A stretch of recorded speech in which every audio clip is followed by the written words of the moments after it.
मित्रांनो, आज आपण 5 फेब्रुवारी 2026 च्या लोकसत्ता फॅक्ट्स पाहणार आहोत। यामध्ये पहिली न्यूज आहे मणिपूर बद्दल। मणिपूर राज्याची स्थापना 1972 ला झाली होती। राज्यपाल आहेत अजय कुमार भल्ला। ते सध्या त्यातली राष्ट्रपती राजवट हटवण्यात आलेली आहे। मणिपूर मध्ये तब्बल 11 वेळा राष्ट्रपती राजवट लागली होती, ती सध्या हटवून त्या ठिकाणी नवीन मुख्यमंत्री मिळाले आहेत। त्यांचं नाव आहे खेमचंद सिंग। ते मैतेई समुदायाचे आहेत आणि ते ताकवायंदो या कराटे प्रकारामध्ये ब्लॅक बेल्ट हासिल केलेले व्यक्ती आहेत। डीवायसीएम 2 आहेत, त्यामध्ये नेमचा किपगेन या कुकी जो समुदायाचे आहेत त्या मणिपूरच्या पहिल्या महिला उपमुख्यमंत्री ठरल्यात। दुसऱ्या आहेत लोसी दिखो, ते नागा समुदायाचे आहेत आणि कुकी जो बहुतांश ख्रिश्चन आहेत, मैतेई बहुतांश हिंदू आहेत। हे याबद्दल मणिपूर बद्दल थोडक्यात माहिती असणं गरजेचं आहे। पुढे काव्य इतिहास संग्रह हे बार लोकसत्तेमध्ये याबद्दल लेख चालू आहेत। तर संस्थापक सदस्य होते कान्हा साने, विष्णू शास्त्री चिपळूणकर आणि जबा मोडक। त्यानंतर वस्त्रोद्योग या संदर्भामध्ये लोकसत्तामध्ये एक लेख आला होता। त्या संदर्भामध्ये ध्यानात ठेवा नंदा खरे यांचं पुस्तक कापूस कोंड्याची गोष्ट। त्यानंतर बंगालमध्ये तलम कापडासाठी बंगाल प्रसिद्ध आहे।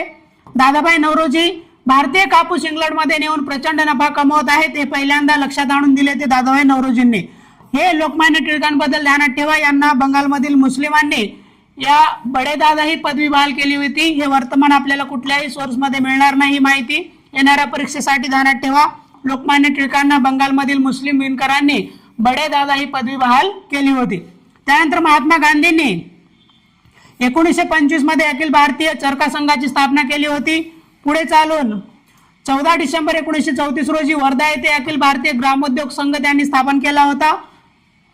1950 मध्ये एकांबरनाथ या व्यक्तींनी अंबर नावाचा चरखा बनवला होता। तर हा चरखा पाहिल्यानंतर विनोबा भावेंनी म्हटले होते की हा चरखा गांधींना हवा तसा आहे। तर याच्याबद्दल विनोबा भावेंनी असं व्यक्त केले होते।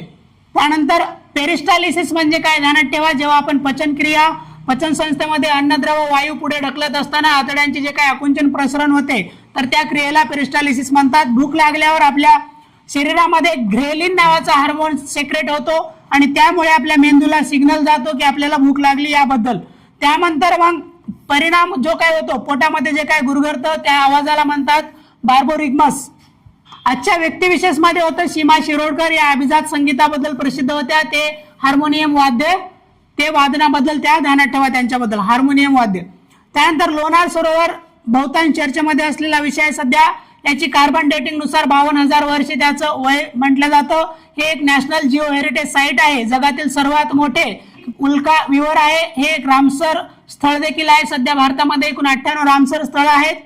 त्यानंतर महाराष्ट्रात एकूण 3 आहेत, त्यातलं एक आहे लोणार सरोवर, दुसरा आहे नांदूर महादेवेश्वर आणि तिसरा आहे ठाणे क्रीक, ठाणे खाडी। तर लोणार एक अभयारण्य देखील आहे, हे देखील माहिती ठेवा याबद्दल।